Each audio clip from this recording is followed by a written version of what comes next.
Hey Guitar Heroes, it's been a little while since I did a Clone Hero lesson. I've kind of been busy doing other things and I tried doing a stream last night, but it didn't go so well, so I figured I was obligated to make a new video.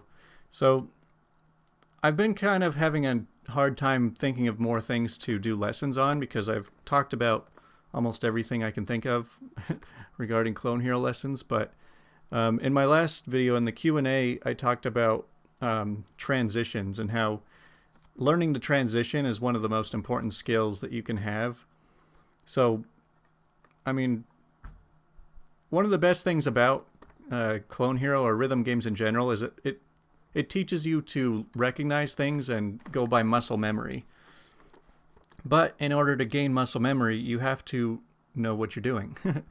So, my advice is to learn to do as many different things in as many different ways as possible.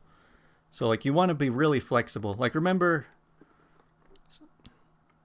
so for almost every type of pattern, there are multiple ways of doing them. Like remember during my very first video with the tapping and trills, how I said like if you wanted trill, you can either do it like one-handed, or you could alternate, or you could like double tap or whatever. Like there's a lot of different ways to do it. And you want to get good at pretty much every way, because depending on the circumstances will really decide which way you should go about it. So, like for example, if you know it's coming and you can just be ready and go up for the tapping, then it would be easy to do this. But if it's out of nowhere and it comes really fast, then of course you'll just have to either one-hand it or just maybe run up and do one at a time or whatever. So I'm just going to play a song and talk a little bit about some of the transitions that happen in this.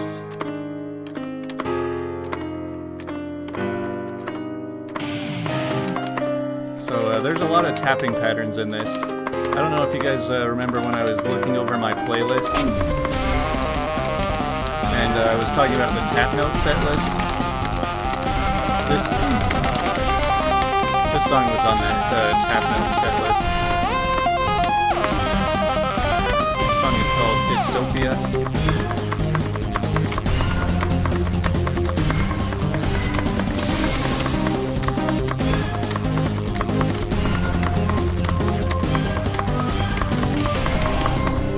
So muscle memory goes for more than just like fretting, of course, because there's a lot of different strum patterns that you should be able to memorize too.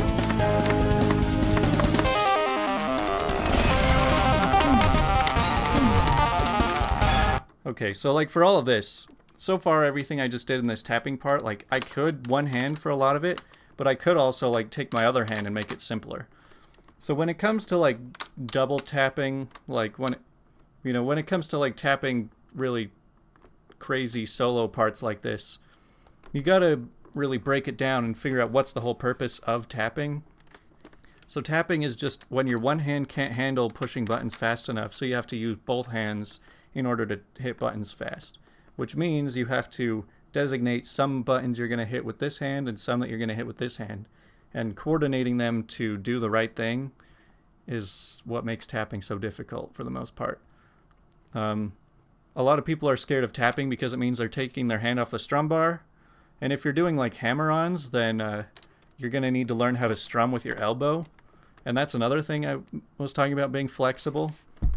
Like think about all the ways you can strum. Of course there's like all downs, or there's like down up, or then there's like rake.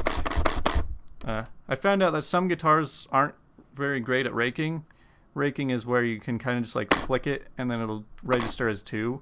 But if your guitar strum bar isn't sensitive enough, then the other way to rake is just to take 2 fingers or even like 3 and just go down, down, up, something like that. So that's why I say learn how to do things flexibly. Or, of course, the fourth way of strumming is to strum with your elbow or like with your wrist or whatever. Something that comes up with trying to be flexible a lot is sometimes you're in the middle of like moving your hand up or down when a strum note comes, and so you'll have to like hit it with your palm or something, hit it with your wrist. Just whatever it takes to hit it I mean, the strum bar is pretty simple. It's not that hard to hit, so hitting it with your elbow isn't it. You can get used to it. Anyways, I'll get back to this song.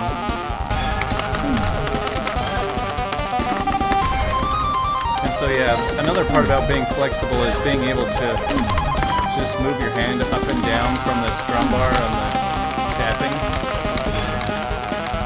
See, this is a pattern that I actually put in. These are all some patterns that I have in the tapping challenge.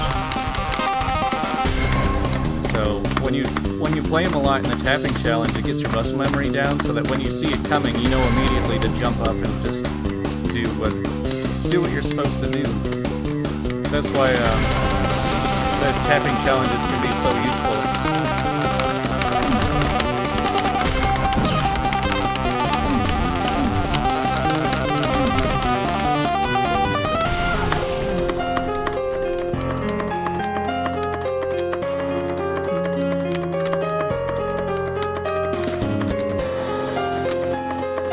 Now there is something I do want to talk about right here somewhere.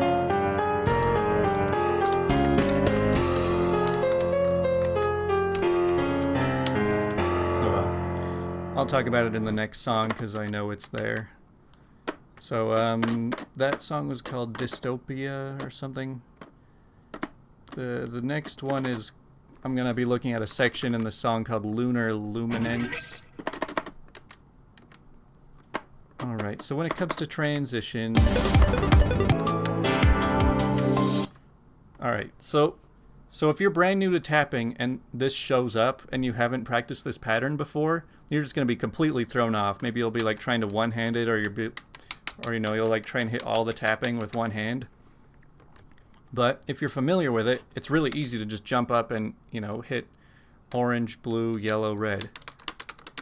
And once you know that finger motion, it's not that difficult to jump in. And then it switches to something else. And you just, as long as you know how to play the pattern, it's pretty easy to just jump right into them. Even like this one. Like I had never seen that pattern right here. I'd never seen this pattern before playing this song, but you know, you kind of just figure it out because it goes like 5, 4, 4, 3, 5, 4, 4, 3. So your fingers just go left, left, right, right, left, left, right, right, left, left, right, right. So, and another thing is, you'll notice you'll have to transition between going from like all the red notes, holding down the red, to then holding down the green. And it's good to be able to just, you know, slide between them like really quick and effortlessly.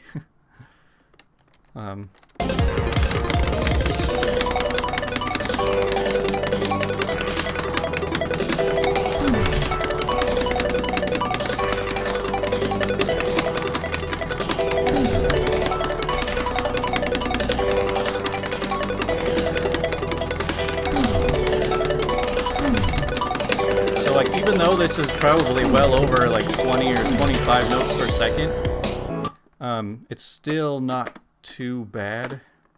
Anyways, I don't know if any of that made much sense, but yeah, work on flexibility. Just try a lot of different things and get used to patterns so that when they come up, you will be more prepared for them. Really, the more flexible you are, the easier it is to sight read things. And sight readings can be a lot of fun.